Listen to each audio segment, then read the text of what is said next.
Hi everyone, this is JP LaForest from Studio JPEG.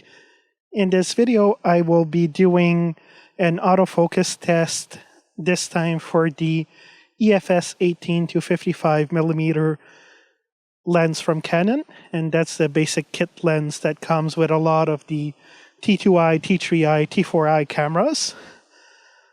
And I pre-focused it to infinity so you can see the speed and also the noise at which it focuses. So here we go. You can see a little bit of lag near the end when it tries to finish off the focusing. And let me reset it for you. So now it's reset. Let's try it again.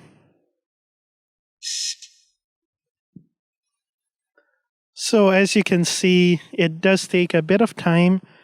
It doesn't make that much noise, but it does make a bit. So if you need absolute silence, like in a mass or something like that, that's not the lens for you. And also in darker situations, it does tend to hunt around a bit more because of the aperture.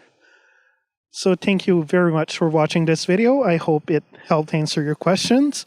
Please click the like and subscribe buttons, leave a comment, questions, or suggestions below. I'll see you next time.